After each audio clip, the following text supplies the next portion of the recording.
When God is ready to give you a new level of experience with him, it comes with a test.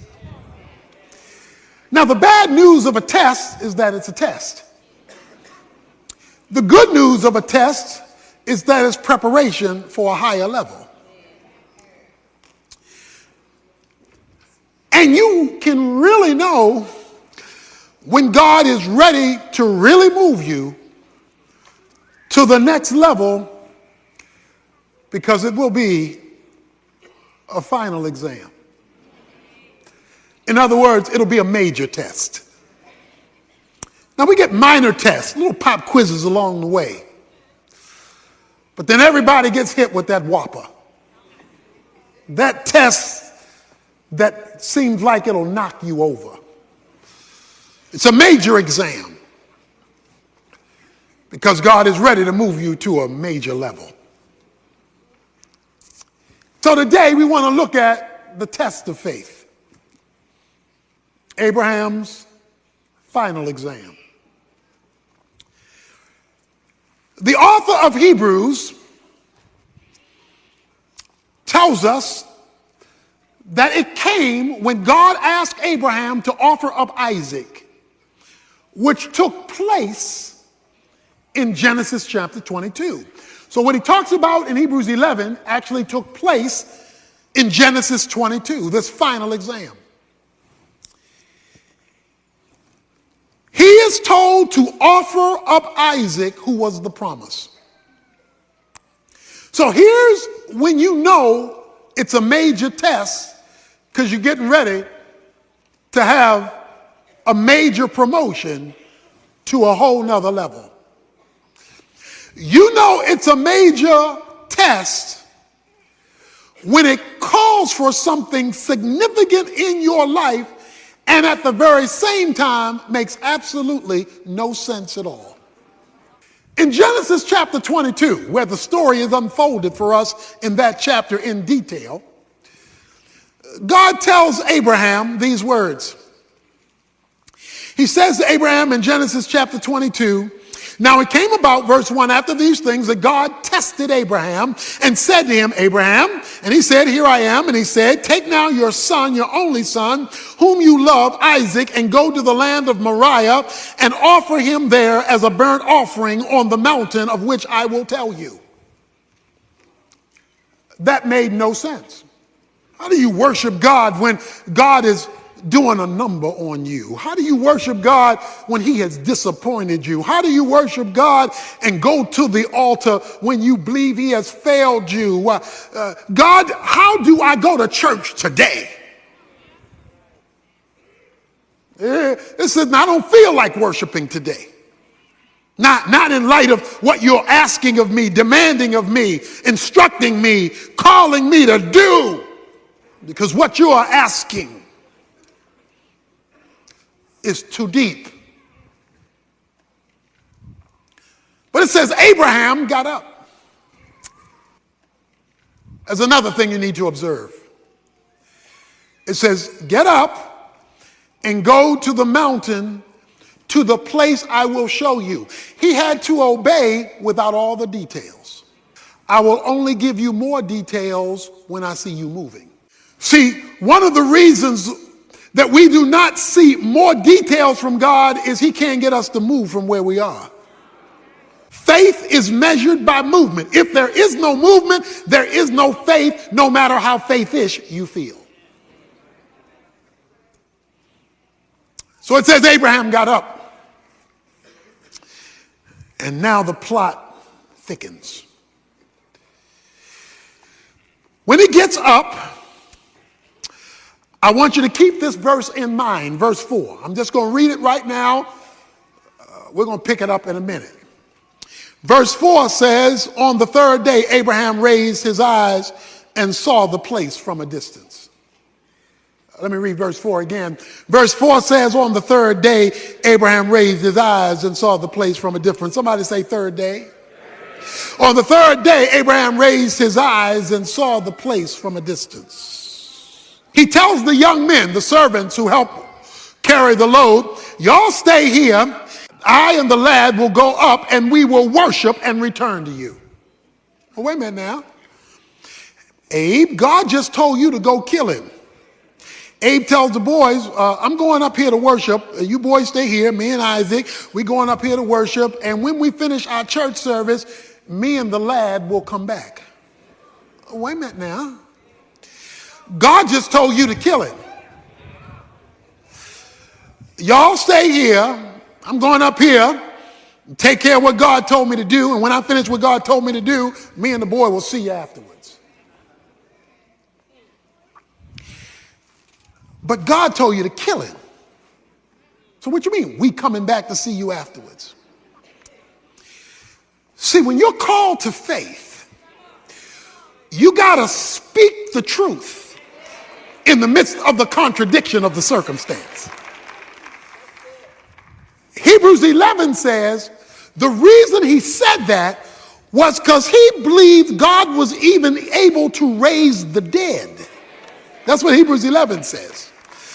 So if I obey you, God, and do what you told me to do, and at the same time believe your promise that you're going to work through Isaac to make a great nation, then I also have to believe, since you don't contradict yourself, that if I do what you tell me to do, you got some kind of miracle you're planning to bring me and this boy back here again. But what made him speak that? Where did this faith confidence come that God could raise the dead? Well, you recall, Sarah's womb was dead. And Abraham couldn't function no more at 100 years old. And God created a hookup. And the miracle baby of Isaac was born. He had seen what God could do in raising a womb. So he figured the same God could raise a son. So when God calls you to a major exam, don't forget what he did in the quizzes. Don't forget what he did yesterday when he moves you to a bigger challenge tomorrow. Because if it's bigger today than what he did yesterday, it's because he's moving you to a new grade level, a higher experience with him. And so they make their way to the place that God said. So Abraham now is talking to Isaac. Isaac says to his father, my father, verse 7 of Genesis 22, here I am, my son. He said, behold, I see the fire, I see the wood, but I don't see the lamb. Every other time we went to church, we had a sacrifice. But today, you ain't bring a lamb. What's up, Dad? Dad looks at his son, can't say anything. You know what he says? He says, son, God's got to fix this one. The Lord will provide himself, because I don't have an answer for you. I don't know how this is going to work out. And when God puts you in a final exam, you don't know how this is going to work out. God has got to do something here, because only God has an answer to this dilemma of faith that I'm in. Because this is a midterm or a final. This is not a little pop quiz, and it's confusing. And God's got to provide the solution. And so he takes his son up. He puts him on the altar. Verse 9, he built an altar, arranged the wood, bound his son Isaac, and laid him on the altar on top of the wood. Can you imagine what he's thinking, feeling? And Abraham stretched out his hand and took the knife to slay his son. Because guess what? That was what he was told to do. Verse 11, but the angel of the Lord called to him from heaven and said, that's Jesus in the Old Testament, the angel of the Lord, Abraham, Abraham. Whenever God calls your name twice. See, when he told him to obey, he only called his name once in verse 1, Abraham. But now in the middle of his crisis, he calls his name twice That means there's something special coming down the pike. Abraham, Abraham, and he said, here I am. Do not, verse 12, stretch your hand out against the lad and do nothing to him, for now I know you fear me, since you have not withheld your son, your only son, from me. Now, I don't know about you, but you should be having a problem right now, and it ought to be a theological problem, because God says, now I know. Oh, wait a minute, you God. You're omniscient. Omniscient means all-knowing. You already knew what I would do, because you're God. You know yesterday, you know today, and you got prophecy down. You know tomorrow. You know where I came from, you know where I am, you know where I'm going. What do you mean you only know this now? And you're an all-knowing God. Come on, with your knowledge base, I could have stayed in bed. We could have skipped all this because you already know. But that's not what God says. He says, now I know, as though I didn't know before. Because I know it, I'm knowing it now. And I only know it now because of what you just did. So how do we theologically bring together the concept of an all-knowing God and a not knowing something till now? How does that work? Well, I want to share with you today something God does not know. While God knows everything actual and everything potential, he does not know everything experiential. For example, if you were to ask God, what does it feel like to commit a sin? I suggest to you he couldn't answer that question because he's never done it. The reason why God became a man in the person of Jesus Christ, according to the book of Hebrews, is that God became a man in the person of Jesus Christ so he could sympathize with our weaknesses, so he could feel what we go through. The Father knows what you go through. Jesus can feel it. So Jesus the Son can explain to God the Father, who already knows the information, what the information feels like, because he became a man. So what then is being said to Abraham at this moment? He is saying, Abraham, now I know you love me because I see it and feel it. In other words, you have now given me the experience of your love, not merely the verbalization of it. Sacrifice your son, the son whom you love, your only begotten son. Do you love me more than him? That's a final exam. When God calls forth a faith act of love so he can feel it. Now I know. Oh yeah, informationally, yes. Intellectually, yeah. But today I feel your love. And I feel it because of your choice of me over the thing you love most in life. What is your Isaac? That thing that God can't have because you're too attached to it. And God says, bring it here. We're talking about the test of faith, and we're not talking about a pop quiz now. We're talking about a final exam. Now I know. And there we have it. Watch this. Then Abraham raised his eyes and looked, verse 13, and behold, behind him a ram caught in the thicket by his horns. And Abraham went and took the ram and offered it up for a burnt offering in place of his son. And Abraham called the name of the place Jehovah Jireh. The Lord will provide, as it is said to this day, in the mount of the Lord it will be provided. That's one of the great names of God in Scripture, Jehovah Jireh. Let me talk to you about the word Jireh, provide. The Hebrew word Jireh means to see beforehand. That's a literal translation of Jireh, to see beforehand. What you get to see in his provision, you get to see it because of what he's already seen in his prevision. So he precedes what you're going to be provided. What you're provided over here when he comes through, he's already seen over here before you get to it. So while Abraham is coming up one side of the mountain,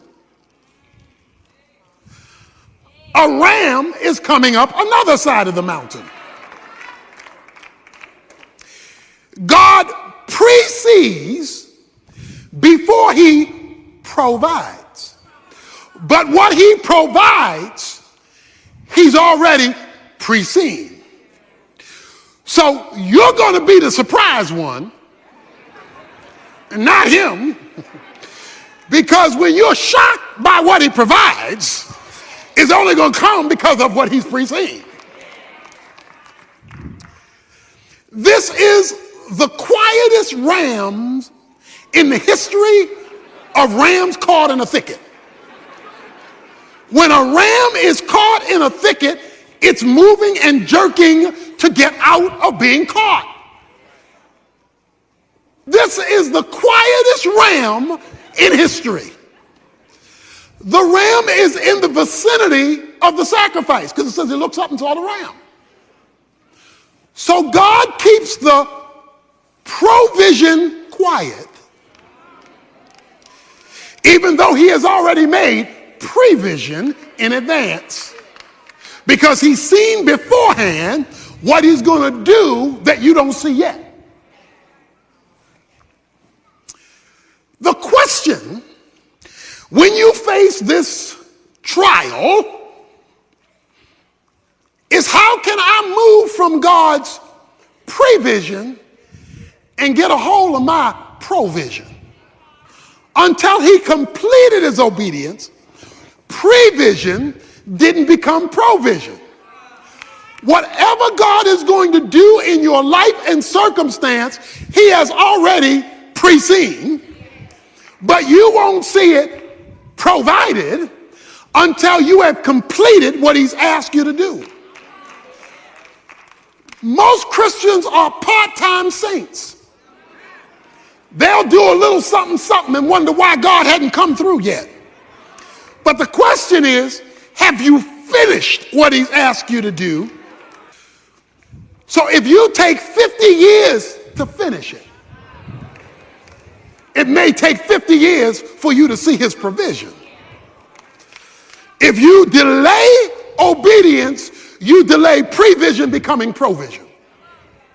And in James 2, when it talks about faith, it says, by faith, Abraham was justified by works when he offered up Isaac, and he was called a friend of God because he was willing to believe God against the backdrop of the ridiculous.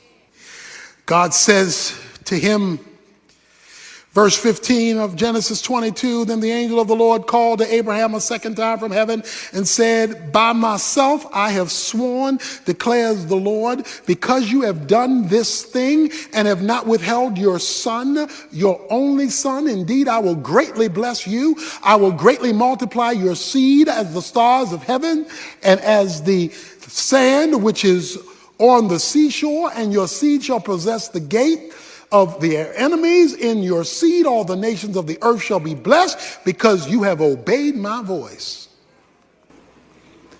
He says, Abraham, I got it now. I got it. Because you've obeyed my voice in the final, in this tough thing I've asked you to do, I got it from here. I'm going to swear by it.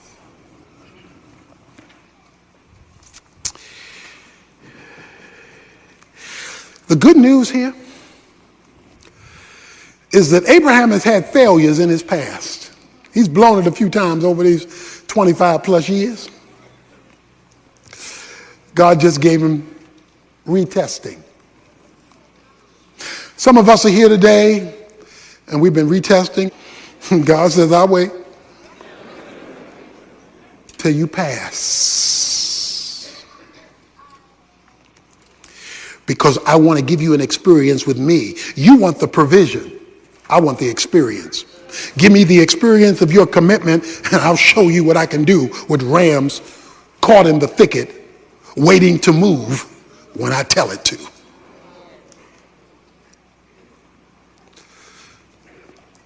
But that raises a question. On this journey of faith, you're struggling, you're walking with your Isaac, you're holding Isaac's hand. You're holding that situation by the hand and God is telling you to kill it even though you love it. And you're walking, how do you make it? How do I make it? Because I don't know when God's going to do it. I don't know how God's going to do it. I don't know how am I going to make it? Remember verse 4? It says on the third day, Abraham looked up and he saw the place. In St. John chapter 8, Jesus is talking to the Pharisees. And Jesus is telling them who he is. And Jesus is talking about the fact that he is the Son of God. And the Pharisees are looking at him like he's crazy and saying, you aren't even 50 years old, they say. You aren't even 50 years old. And you're talking about Abraham like you know him. You're not even 50 years old. What are you talking about Abraham? And Jesus said, before Abraham was, I am. That's the Old Testament name for God. Moses said, who shall I tell you sent me? He said, you tell him I am sent you.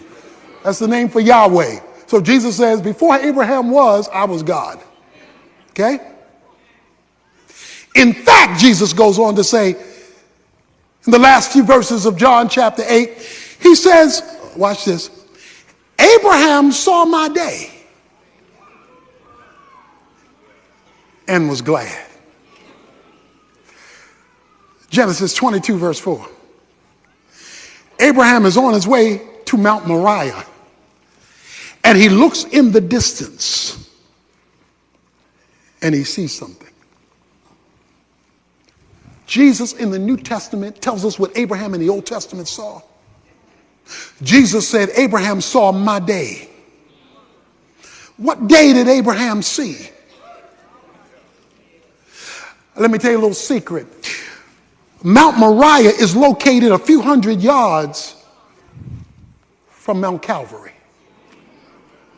There are just a few hundred yards that separate Mount Moriah from the hill of Golgotha. Jesus said, Abraham saw my day, and he smiled.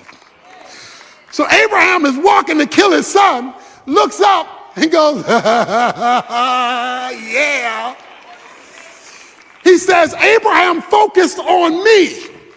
And while he kept his eyes focused on me, that's why Hebrews chapter 12, verse 2 says, looking unto Jesus, the author and finisher of your faith. It says, while you're on your journey, in your final exam, keep your eyes on Jesus. Because if you'll focus on Jesus, he'll get you up the mountain of your exam until you pass the test. Don't look at people, they'll discourage you. Don't look at circumstances, they'll flip the script. He says, keep your eyes on Jesus as you obey God, because when you keep your eyes on Jesus, he will sustain your faith until you reach the finish line of your test. When you're in doubt, look at Jesus. When you're afraid, look at Jesus. When you're unsure, look at Jesus. When you're tempted, look at Jesus. When you failed, look at Jesus. When you're frustrated, look at Jesus. When you don't think you can make it, look at Jesus. Keep looking at Jesus, because if Abraham could look at him in the Old Testament and he hadn't even come yet, how much more should you and I look at him now that he's come, died, and arose, and it all happened on day number 3. We're introduced to Naaman in verse 1 of 2 Kings 5, where we read, now Naaman, captain of the army of the king of Aram, was a great man with his master, highly respected. Because of him, the Lord had given victory to Aram. The man was also a valiant warrior, but he was a leper. This man's resume was impeccable. Everything about him said success. Like a 5-star general, he led the army, and he was very successful in battle. They viewed him as a great man. He was highly regarded in society. It says, but he was a leper. Leprosy in biblical days was a skin disease. It was a disease of the skin that slowly spread, bringing about lesions, sores, and ultimately deformity and death. For leprosy was an incurable disease. In spite of his education, he's a leper. In spite of his notoriety, he's a leper. In spite of his financial success, he's a leper. In spite of rewards, plaques, accolades, and recognition, he's a leper. Because leprosy affected all of you, things are popping out on your skin, they're eating your skin away, slowly and surely, you know something's wrong with him. It not only affected Naaman physically because of the breakouts all over his skin that was eating his flesh alive, it affected him relationally because leprosy was a communicable disease. It was contagious. So if you got too close to him, you could catch it. And so you were, as the disease progressed, you had to stay away from him so you would not also become a leper. That meant he couldn't interact normally with his family or friends. After a while, it would be too dangerous.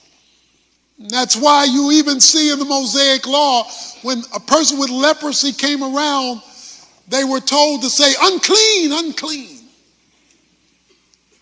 They were castaways after a point because they were dangerous.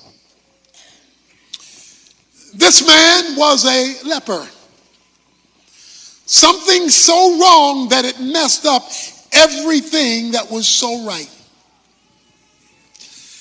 And there was no cure. It was incurable. So he is both simultaneously a captain, a conqueror, and a castaway. Most importantly, leprosy is tied to something going wrong spiritually. This man with everything right has one thing wrong, messing up all that is right. What is your leprosy? What is that one thing in your life that is messing up all the good stuff going for you? Maybe you're successful in your career or with your finances or with your educational achievements. Maybe you can hand out a resume that is impressive, but there's that one thing that you dare not put on it. Because it's just messing you up. It's keeping you up at night. You cannot function like you should be able to function because there is this leprosy, this incurable situation you can't fix. That was Naaman's reality. That was his scenario. He had the but phrase, but he was a leper, the footnote on his life, affecting everything. Well, we're told in verse 2 that in one of his battles, he captured a little slave girl. The slave girl from Israel went to Naaman's wife, her mistress, verse 3, and says, I wish that my master were with the prophet who is in Samaria, then he would cure him of his leprosy. She told Naaman's wife, if we could get your husband, my boss, down to Israel to the prophet Elisha, I believe Elisha could change his leprosy situation. She was a little girl. She was a nobody in terms of her position in life and her age in life, but she knew somebody. She had a hookup and a connection that could change this man's world and this man's life. So Naaman goes to his boss, the king, and says, this little girl told my wife, who told me that I may be able to get my problem solved by the prophet in Israel. So the king, watch this, the king of Aram, verse 5 says, go now, and I'm going to send a letter to the king of Israel. He departed, he took with him 10 talents of silver, 6,000 shekels of gold, 10 changes of clothes, brought them to the king of Israel. And he says, I've sent Naaman my servant, verse 6, to you, that you may cure him of his leprosy. Well, wait a minute. That's not what the little girl said. The little girl said, there's a prophet in Israel that can cure his leprosy. The problem is, Naaman went to the federal government. Naaman went to the king and says, King, government, I hear there's a solution in Israel. What you think? The government said, king said, I'm going to give you some money, and we're going to throw a budgetary solution to the problem. We're going to fund your deliverance. And so she gave him over $1 million, if you would put it in today's dollars, 10 changes of clothes, and we're going to buy your solution. You better have somebody in your life. They may not have name and they may not have notoriety. A little slave girl who knows somebody who knows somebody who is able to bring you to a divine deliverance, because we've already said leprosy was incurable. If he could have fixed it, it would have been fixed. If you could have fixed it, it would have been fixed. So he uses power, government. He uses money to solve the problem. So the king sends to the king of Israel and tells the king of Israel, I'm paying you off to fix my captain's problem. How does the king of Israel respond? Verse 7, when the king of Israel read the letter, he tore his clothes and said, am I God to kill and make alive, because it was a life and death sentence, leprosy, that this man is sending word for me to cure a man of his leprosy? But consider now and see how he is seeking a quarrel against me. While Elijah hears about the king tearing his clothes, because Naaman went to the king at the instruction of his master, because his master is listening or has the wrong approach. And Elijah tells the king of Israel, send Naaman to me. Send him to me. Okay, so now it's going to get gooder.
real good. Verse 9, so Naaman came with his horses and his chariots and stood at the house of Elisha. He knocks on Elisha's door. Verse 10. Elisha sent a messenger, but Naaman was furious, ticked off, mad, and went away and said, behold, I thought, I'm coming back to that, he will surely come out to me and stand and call on the name of the Lord his God and wave his hand, hocus pocus, over the place and cure the leprosy.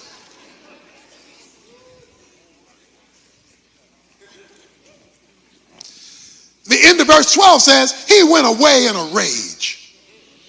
Because he said, are not Abana and Pharpar, the rivers of Damascus, better than the waters of Israel? Could I not wash in them and be clean? Turned away, ticked off. I am not just Naaman, I'm Captain Naaman. Elijah, you don't know who you're dealing with here. So, he says, there are two rivers in Damascus. Verse 12. They got these two rivers in Damascus and they got clean water. Wait a minute, Naaman, let's get something straight. Didn't you come here because you dirty? I mean, you got all this pus coming out your skin. You got all these sores on your skin. You came here because you dirty. So watch this. The reason why Naaman had issues with the Jordan is because he didn't understand the Jordan. See, for him, it was a dirty river. But for Elisha, it was the place where God did miracles. It was Joshua with the priest stepping in the Jordan that let the folk flow over on dry land. It was Elijah and Elisha at the Jordan where miracles took place. If he only understood the Jordan, then he would have seen more than mud and more than dirt. He would have seen that's the place where God shows off. But see, if you don't know where God shows up, you're going to bring your education. You're going to bring what your professors say and think. You're going to bring what the world's perspective is. Well, if it was that good, you wouldn't be incurable. It would have been dealt with a long time ago. Yeah, God lets us be in situations that no man can fix so that you got to deal with him on his terms.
So his servant comes to him and says, verse 13, my father, had the prophet told you to do some great thing, give him another million, give him this, give him that, would you not have done it?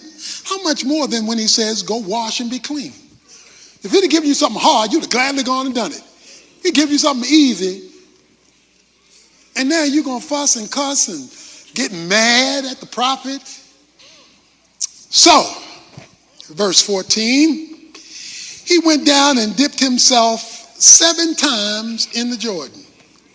Watch this. According to the word of the man of God. And his flesh was restored like the flesh of a little child. And he was clean. Don't let your dignity keep you from solving your problem. Until obedience has been completed, you cannot expect a supernatural incursion into your circumstances to calm it, correct it, and reverse it to whatever level the sovereign will of God will allow for. What you and I must do is stop arguing with God's word. What is your leprosy? I want to tell you now, related to whatever deliverance God is going to give you for that thing that will not go away, that until you adopt, we adopt radical obedience. That's obedience to the end. Even to the point of rejecting our own perspective or that of our friends. You'll not see God. His flesh, verse 14, became like the flesh of a little child. Whoa. Okay, don't read that too fast. Wait a minute. He came to be delivered.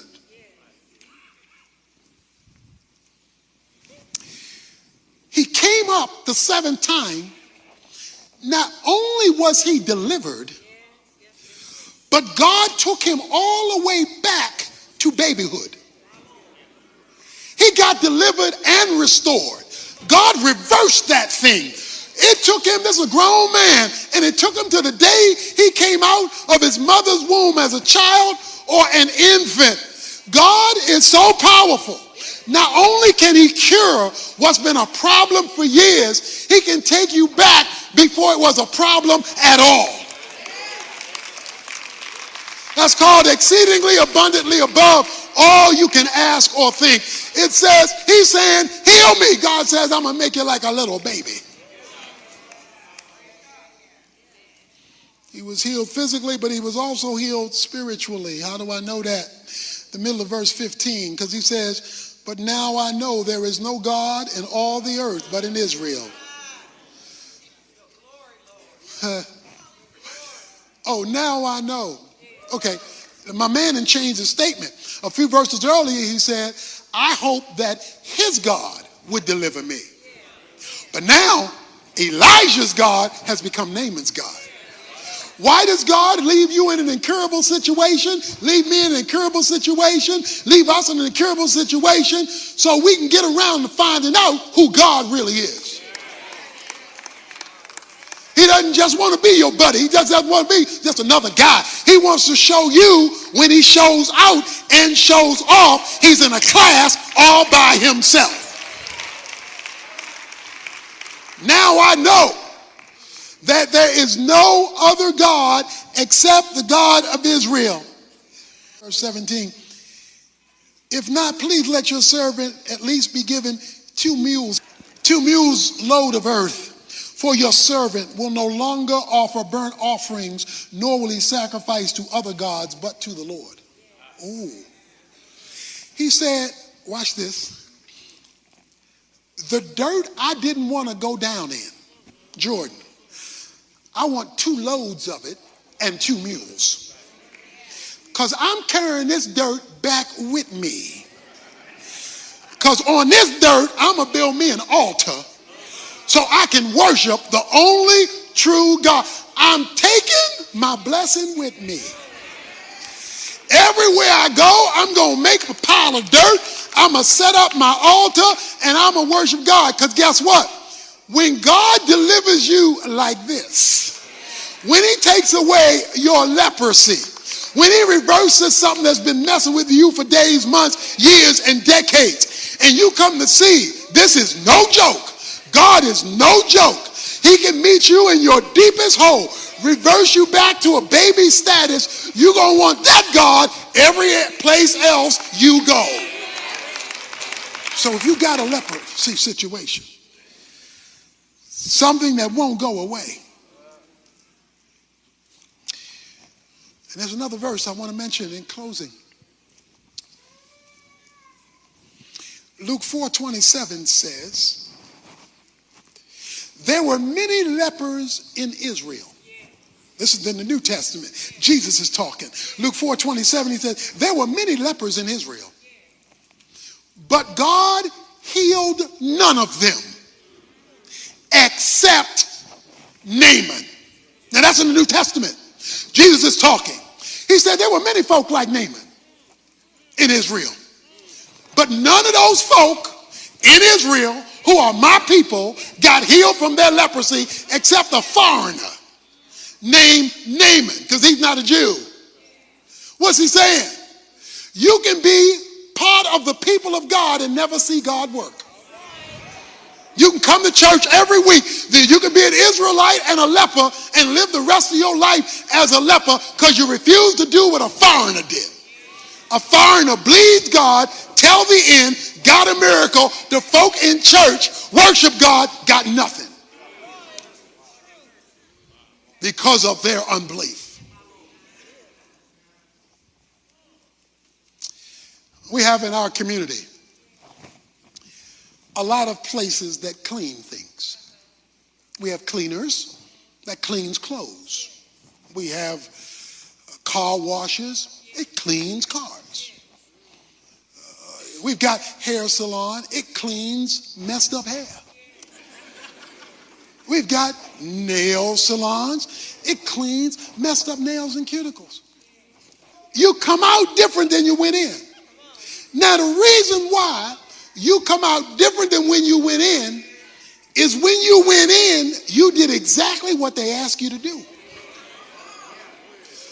The cleaner said, give me the clothes and turn it over to me. You turn it over to them, then you back clean clothes. You hook the car up, you drive it up to the place they tell you, they hook it up, you go and you wait, you do what they tell you to do, comes out clean. You put your nails over here, you do what they tell you to do, and you come out different. But in the church, folk come into the church dirty, hear from God what to do, and leave the same way they came in because they refused to do what the instruction manual demanded. So if you want to see God in your situation, you're going to have to put down your pride.